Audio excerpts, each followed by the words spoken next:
The last person to see Brett Morrison alive said he looked back once before disappearing into the dark. And in that brief moment, there was something off in his eyes. It wasn't fear exactly. It was something closer to acceptance, as if he already knew he wasn't coming back.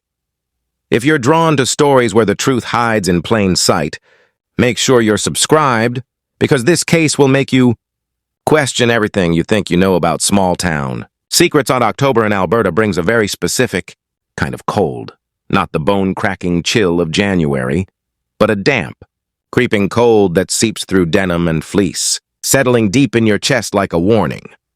In 2003, autumn came early to Drumheller, a quiet town of about 5,000 people tucked into the Alberta Badlands, where ancient fossils sleep beneath red clay hills, and the Red Deer River cuts across the prairie like an old scar that never healed. The land here doesn't comfort you. The hoodoos, those strange wind-carved stone towers, stand like silent witnesses to things people would rather forget. Brett Morrison was 18 that September, crossing the border with a blue duffel bag and a university acceptance letter in hand. He'd grown up in Portland, Oregon, surrounded by green forests and constant rain, a world away from the open prairie that stretched endlessly around his new school near Drumheller. His mother, Carol, had worried about sending him so far, to another country. No less, but Brett was determined. He wanted to study forestry management, and this program, though small, was known for its hands-on fieldwork in the northern forests. Brett wasn't loud or flashy. He was the kind of person who listened more than he spoke, with sandy hair that fell over his eyes and a habit of biting his lip when he was deep in thought. His roommate, Owen McLeod, a born and raised Albertan with a thick accent and easy laugh, said Brett seemed homesick at first, though he tried hard to hide it. The university was tiny, fewer than 800 students, mostly Canadians, with a few international students mixed in. Its 5 main buildings were plain and practical, built in the 1970s, their narrow windows designed to keep out the relentless prairie wind. The dorms were co-ed, fluorescent lit, and carried the permanent scent of instant noodles and cheap cologne. Brett's room overlooked the parking lot, and beyond that, a field that turned gold in the late afternoon light. Owen remembered how Brett would often stand by that window, just staring out, lost in thought. Every October, the engineering students held something called Initiation Night. It wasn't official. The university had banned hazing years earlier, but traditions like that don't just disappear. They go underground. Upperclassmen whispered about it in the cafeteria, calling it a rite of passage, a test of who really belonged. Owen told Brett it was mostly harmless. Some night hiking, a few pranks, nothing serious. But this year felt different.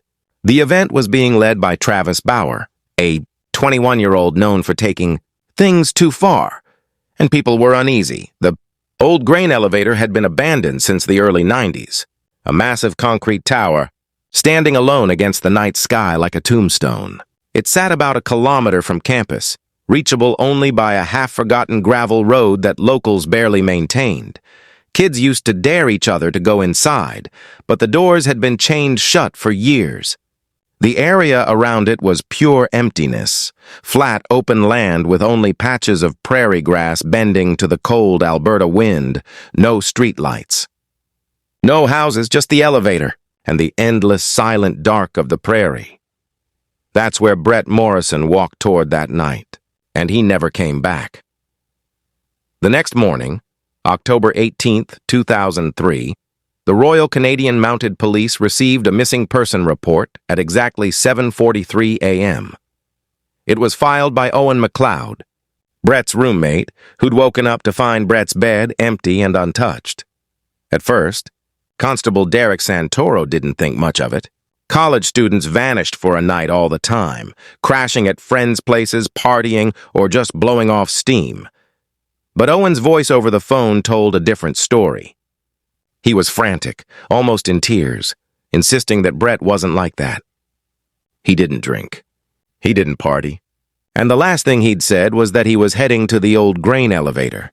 That stopped Santoro cold. Everyone in Drumheller knew that place. Nothing good ever happened out there after dark. By 9 a.m., 2 RCMP cruisers were parked outside the structure, their red and blue lights slicing through the pale morning fog that clung low to the ground.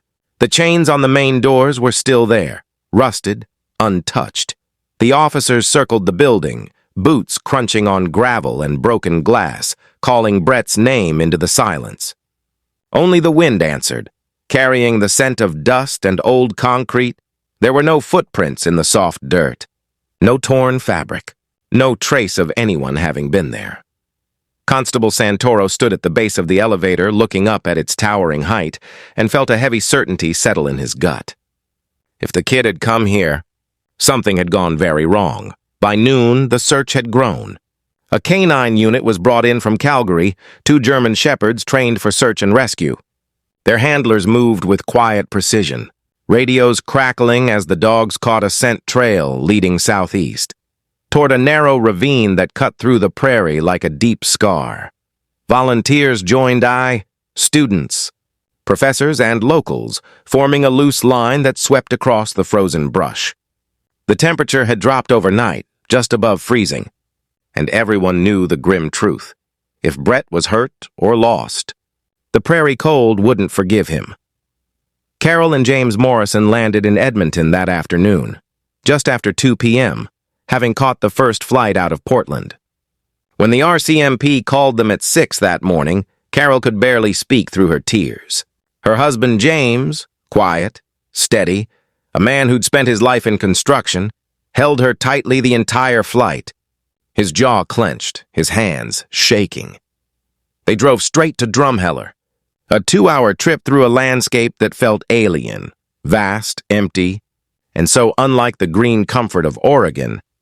When they arrived at the RCMP detachment, a small brick building off the main street, Sergeant Linda Pereira met them with that look every parent dreads, professional sympathy mixed with a kind of restrained worry, the expression of someone who's done this before and knows how it usually ends.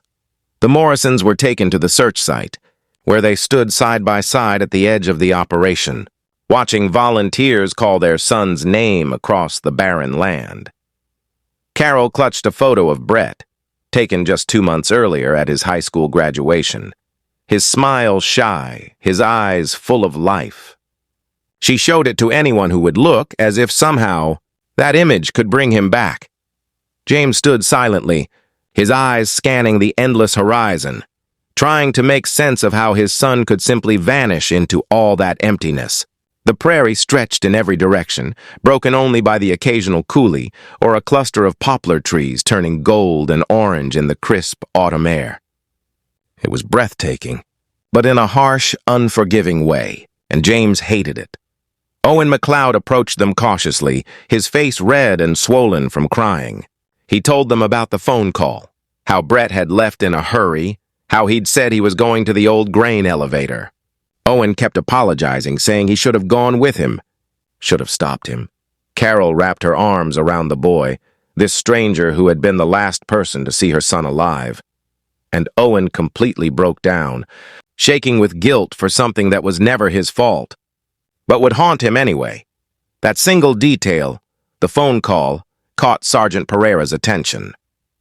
She quietly pulled Owen aside and asked him for every detail he could remember. Who had called? Owen didn't know. He hadn't been in the room. Brett hadn't said much, just that he needed to go, and he'd mentioned the grain elevator. He'd seemed nervous, maybe even scared. Pereira jotted the information down in her notebook, her pen scratching steadily. Something wasn't right. If this really was part of a student initiation, why had Brett gone alone? Why the grain elevator? And why hadn't anyone else come forward? By late afternoon, the RCMP started interviewing students, mostly 3rd and 4th years from the engineering program.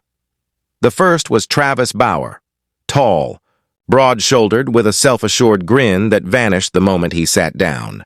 He admitted there'd been talk of initiation night, but claimed it was canceled. Too risky, he said. The university had been cracking down, and he insisted he'd spent the night at his off-campus apartment with his girlfriend. Studying, Sergeant Pereira didn't buy it. But without evidence, she couldn't push harder. Other students echoed the same story. Yes, they'd discussed initiation. No, it never happened. No one called Brett. No one went to the grain elevator. It was a wall of silence, tight, deliberate, and impossible to crack. As the sun sank over the prairie, painting the horizon in deep shades of red and purple, the search was called off for the night. Brett Morrison had been missing for nearly 24 hours. The temperature was dropping fast, expected to hit -5 by morning. Sergeant Pereira stood by the command post, a folding table cluttered with maps and radios, and stared into the darkening landscape. Somewhere out there, a young man was lost, hurt, or worse, and someone knew more than they were saying. The next morning, October 19th, the interviews began again. The RCMP detachment smelled like stale coffee and nerves, the kind of air that settles in when people are about to lie. Pereira had a technique she'd refined over 15 years. She wasn't aggressive. Teen years. She wasn't aggressive. She was patient. She let silence do the work. Most young people, she'd learned, can't stand silence. They start talking to fill it, and that's when the truth slips out. Travis Bauer was brought in again, this time without his girlfriend waiting outside. He wore jeans and a university hoodie, casual but too carefully chosen, the kind of outfit meant to say, "I have nothing to hide." But Pereira noticed his hands. He couldn't stop fidgeting, picking at a loose thread, drumming his fingers on his leg. She began with easy questions. How long had he known Brett? Had they ever spoken? Bauer shook his head. No, never. He said the freshmen weren't really on his radar. He was focused on his thesis. Sustainable timber harvesting, he explained. Pereira nodded, scribbling notes that meant nothing. Then she changed her tone, just slightly. She asked about initiation night. Bauer's jaw tightened. He repeated his story. Yes, people talked about it every year, but this time it never happened. The university was threatening expulsions. Too risky, he said. Pereira leaned back and let the silence hang heavy. Then she dropped it. The phone records, the call to Brett's dorm had come from a payphone outside the student union at exactly 8:47 p.m., the same payphone less than 50 meters from Bauer's usual study spot. Bauer froze, then stammered. He said lots of people used that phone. It didn't mean anything. But the crack in his confidence was visible. Pereira didn't push, not yet. Fear, she knew, worked better when it had time to grow. The next students came one by one. A parade of nervous 19- and 20-year-olds, all telling the same rehearsed story, with just enough variations to make it sound human. Kyle Renard, a forestry major, said he'd been at the campus pub all night. Melissa Dubois, civil engineering, claimed she'd only heard rumors. And then there was Jordan Schmidt, a quiet kid from Medicine Hat, who admitted he'd been invited but turned it down. When Pereira asked why, he hesitated. Then said the organizers had wanted to make this year's initiation memorable, something that would push limits. He said it started to sound like it was getting out of hand. So he walked away. That phrase, out of hand, stuck with Pereira. On October 21st, 3 days into the investigation, she interviewed Dr. Leonard Fisher, a 52-year-old professor in the Forestry and Land Management Department. He was respected, well-liked, and known for his hands-on teaching style. But his name had come up in connection with the Engineering Field Trip Club, which, coincidentally, Travis Bauer co-led. Fisher sat across from Pereira, calm and polite. He said he'd never met Brett but had heard good things about the new students. When asked about the initiation rumors, he sighed. Yes, it was a problem. No, he didn't approve. He'd been home that night working on a paper. He lived alone, had since his divorce 6 years earlier, so no one could confirm that alibi. It wasn't what he said that bothered Pereira. It was how perfectly he said it. By the end of that week, the silence had become suffocating. Someone knew the truth. Someone had made that call. And in a community this small, where everyone knew everyone, the lack of answers felt intentional. Then, a week after Brett vanished, came the first real lead. On October 24th, A rancher named Douglas Quinn called the RCMP. He lived about 12 kilometers east of the university and said he'd found something strange near his fence line. Quinn, 73, had been repairing a section of barbed wire when he spotted something blue snagged on it. At first he thought it was trash, until he got closer and realized it was a denim jacket. Faded, worn with frayed cuffs, and a small rip near the left shoulder. Constable Santoro drove out immediately, his cruiser bumping along the rutted dirt road to Quinn's ranch. Out there, the landscape was even more remote, rolling prairie and empty sky, broken only by the occasional stand of aspen trees. The fence line ran beside a deep ravine 15 feet down to a dry, rocky creek bed. Santoro photographed the jacket before carefully removing it from the wire. It looked like someone had climbed over in a hurry and caught it mid-fall. Inside the right pocket was a brown leather wallet, still damp from the morning dew. He opened it with gloved hands and felt his stomach drop. The wallet was found half buried near the fence line. Inside was an Oregon driver's license for Brett Allen Morrison, born March 14, 1985, the same face his mother Carol had been showing on camera for days. That shy, quiet smile. The contents were ordinary but strange in their own way. $3 American, a student ID from the university, a bank card, and a coffee shop receipt from Drumheller, dated October 15th, just 2 days before he vanished. But what wasn't there mattered more than what was. No Canadian cash, even though Brett had been living in Alberta. No credit cards, no extra forms of ID. When Sergeant Linda Pereira examined the items back at the RCMP detachment, she wrote that down, noting that the wallet ruled out robbery.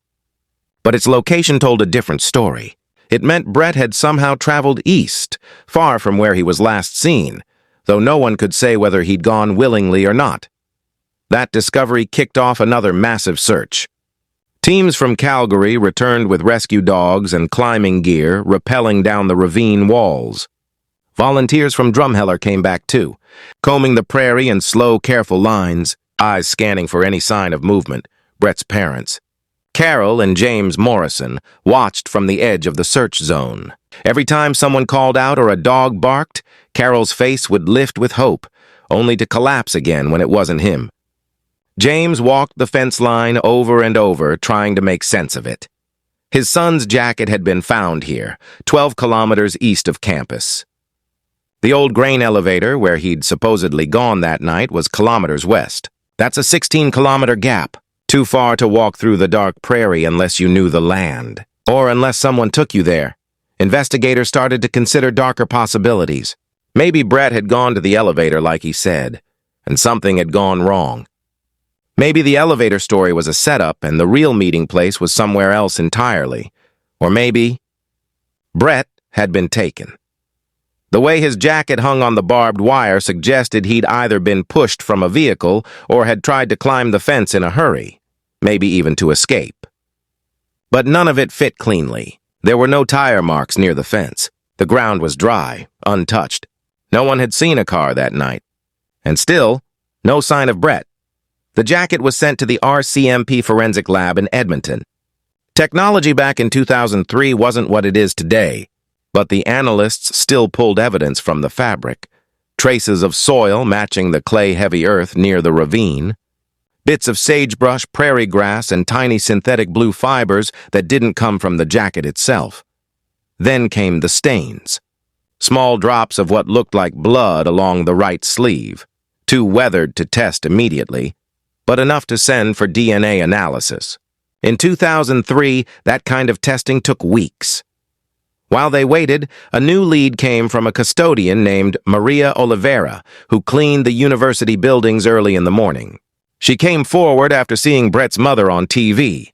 Maria said that around 5:30 a.m. on October 18th, she saw 2 male students leaving the Earth Sciences building, which was strange, since the building was supposed to be locked after midnight. They looked nervous, walking quickly toward the parking lot. She couldn't be completely sure, but she thought one of them was Travis Bauer, and maybe the other was Cole Murphy, both students known to hang out together. When Pereira showed her photos, Maria hesitated but eventually pointed to those 2 names. Cole Murphy was brought in for questioning on October 27th.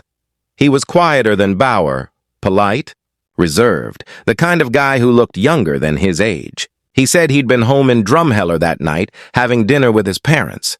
His mother confirmed it, though Pereira couldn't help noticing how rehearsed it sounded. When she mentioned the custodian's story, seeing him leaving the building early that morning, Cole's whole expression changed.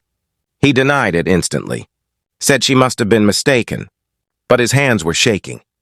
And when Pereira pressed, asking why he'd been in that building at that hour, he just went silent and asked for a lawyer. The case was unraveling and too many contradictions, not enough truth. A jacket found miles from where Brett was last seen. Blood evidence that might mean something, or nothing. Witnesses who weren't sure. Alibis that didn't hold. And through it all, Brett Morrison was still missing. When the DNA results finally came back in mid-November 2003, the findings were frustratingly vague. The blood was human, O-positive Brett's type. But that also matched nearly 40% of the population. It wasn't enough to bring him home. And it wasn't enough to explain what really happened on that cold Alberta night.